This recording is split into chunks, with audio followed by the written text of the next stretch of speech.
De volta com o Encontro Marcado, nós estamos falando hoje sobre ciclismo. Pamela, eu havia lhe perguntado como é que acontece o acompanhamento psicológico desses jovens. A psicologia, com o esporte, nós não temos muito conhecimento. Na verdade, a gente sempre teve uma ideia de ver a psicologia mais voltado para uma questão de adoecimento, de patologia mesmo.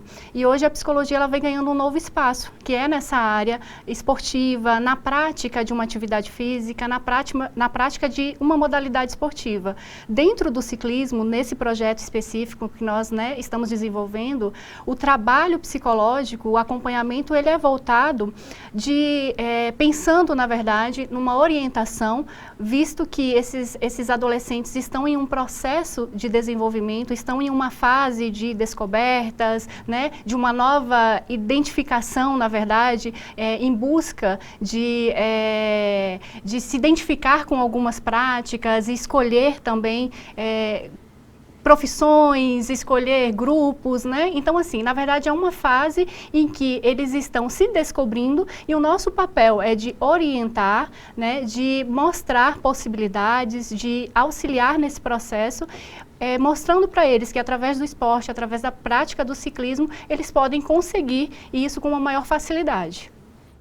Marcelo, a gente vê que dificilmente se consegue arrecadar recursos para manter um projeto desse. Como é que você vê a empresa Dantas, como você avalia esse apoio que ela está dando aos jovens, essa contribuição aos jovens de Barreiras? Na verdade, nós somos muito felizardos em ter um empresário como o Bruno, que consegue enxergar a dimensão e a grandiosidade do esporte para uma sociedade, Então, por mais que ele tenha, é óbvio, o interesse comercial, porque quando você patrocina determinada equipe, você tem a projeção de imagem, que você vai ter o retorno. Um retorno, exatamente. Mas isso aí você consegue a médio e longo prazo.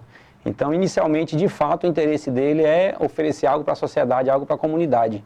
Então, realmente, nós somos muito agraciados em ter essa parceria. Realmente, ele oferece tudo que está ao seu alcance. Você pode contar nos dedos equipes no Brasil de ciclismo que tem toda essa estrutura que hoje, modéstia à parte, nós oferecemos. Então, você tem estrutura de custeio de viagem, de equipamento, de nutricionista, de psicólogo, de academia, de profissional de educação física. Então, realmente é algo único, principalmente para uma cultura nossa que é voltada só para o futebol, Então, o ciclismo, ao contrário de países, de locais como na Europa, nos Estados Unidos, onde tem uma importância muito maior, o Brasil ainda a gente tem um pouco de dificuldade para propagar o ciclismo, mas essa realidade vem mudando. Então, nós já temos, sim, outros patrocinadores também, então, aos poucos, a gente vê que o cenário vem sofrendo modificações, Vocês mexem com jovens, o trabalho de vocês é com jovens, mas está tendo um outro movimento aí, que eu já participei, inclusive, de uma reunião, onde eles estão cobrando do poder público mais ciclovias. Como é que você vê isso? Eu utilizo a bicicleta como meio de transporte, Então eu deixo meu carro em casa, praticamente utilizo mais finais de semana. Durante a semana eu vou para a faculdade, vou para a escola, eu utilizo a bicicleta. Eu acho que é a nossa principal via de saída para ter um trânsito com mais conforto e mais comodidade. Enfrento a bicicleta. Você tem um meio de transporte que você não emite poluentes, que você tem praticidade, que você consegue deslocar de forma muito fácil. E eu acho que o poder público ele tem que olhar com bons olhos a bicicleta como meio de transporte. Então, repetindo, outros países isso aí já é algo com muita evidência. Então, o Brasil está começando a enxergar. Barreiras é uma cidade que, a determinado horário de pico, você já tem dificuldade para transitar no centro, você tem dificuldade para estacionar. Então, imagine isso daqui 5, 10 anos. Então, a quantidade da população está aumentando, a quantidade de carros nas ruas está aumentando e você não tem vias para suportar tanta demanda, Então, realmente, a bicicleta, na minha opinião, é a melhor ferramenta de mobilidade urbana.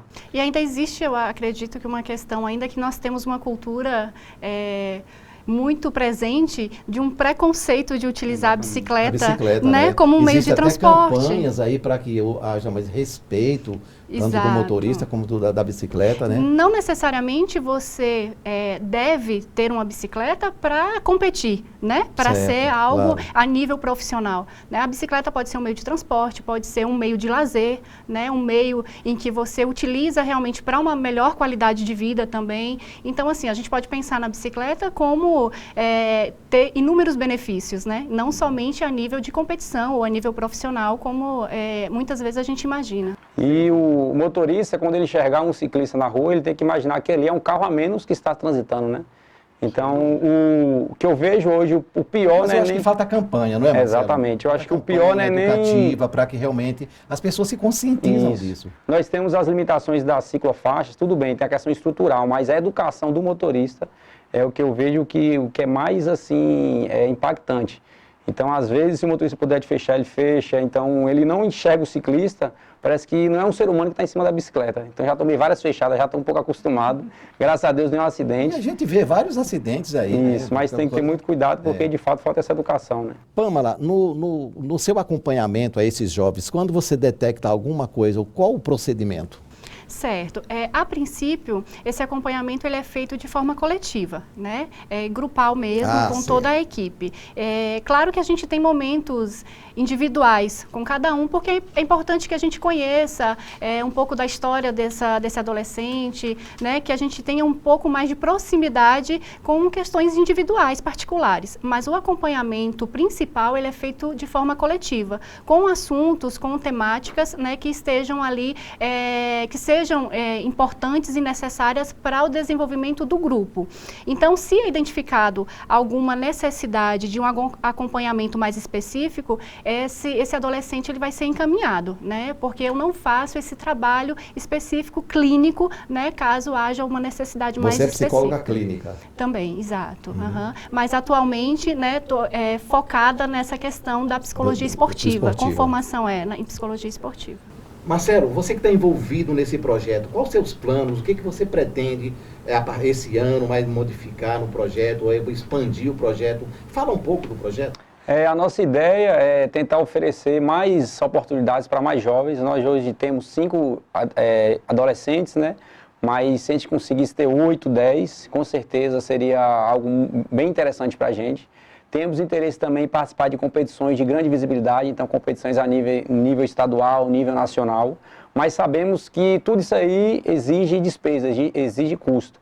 Então, por isso que nós iniciamos um projeto de captação de patrocinadores. Então, o Bruno, através da empresa Dantas, ele vai buscar determinados empresários em Barreiras para ver se a gente consegue, juntamente com o Dantas, formar um grupo maior para a gente estar oferecendo mais oportunidades para esses jovens. Porque, sem sombra de dúvidas, tivemos resultados até muito expressivos pelo nosso pouco tempo de treinamento, de atuação. Os meninos competiram com atletas do Sul, atletas que treinam estados onde tem uma cultura mais forte do ciclismo. E, com certeza, hoje nós temos talentos que estão sendo lapidados, que têm condições, sim, de representar a nossa cidade, a nossa região a nível nacional. E, quem sabe, um desses meninos se tornar um atleta profissional, né? Isso aí é outro sonho que a gente alimenta. Nós temos hoje o Henrique Avancini, que é um atleta que recentemente foi campeão mundial, hoje é um ícone para o mountain bike brasileiro. Ainda pouco divulgado, então ele conseguiu um feito que nenhum brasileiro tinha conseguido. Então, realmente, os meninos começam a se espelhar e começam a perceber que tem condições, sim, de um brasileiro ser destaque a nível mundial no ciclismo. Seja no ciclismo de estrada, seja no mountain bike, né? Mas dessa reunião que a gente teve, esse novo grupo que está surgindo aí, pedindo que o prefeito abrindo mais ciclovias, falaram lá em bicicleta de 80 mil, bicicleta no valor de um carro. Qual a diferença, Marcelo, de uma bike comum para uma bicicleta dessa? As bicicletas a nível competitivo, por ter uma estrutura ultramoderna, então quadros de fibra de carbono, rodas com material muito leve, realmente o custo é muito alto. Mas isso aí é quem pensa em competir, é realmente para quem gosta muito e tem um dinheiro para investir nesse equipamento. Eu sei que para um leigo chega a ser assustador, né? Você falar uma bicicleta de 80 mil reais, mas de fato existe. Então aqui em Barreiras nós temos muito praticantes de ciclismo que detêm algumas dessas bicicletas, mas uma pessoa que quer iniciar no ciclismo, você acha bicicletas com custo a partir de R$900, R$800. Então realmente dá para você iniciar a prática esportiva com investimento muito mais baixo. A gente não pode também transmitir essa imagem que para praticar ciclismo você tem que ter muito dinheiro, de forma alguma. Mas para cada situação é como se fosse um carro, né? Nós temos um carro, um seminovo, nós temos um carro de entrada e nós temos um carro de luxo. A mesma coisa é a bicicleta. Quero que você mais ou menos saiba bem explicado. Pamela, qual a importância desse acompanhamento psicológico para quem pratica esporte, já que você é uma psicóloga esportiva? Você vai me responder daqui a pouquinho, depois do nosso intervalo.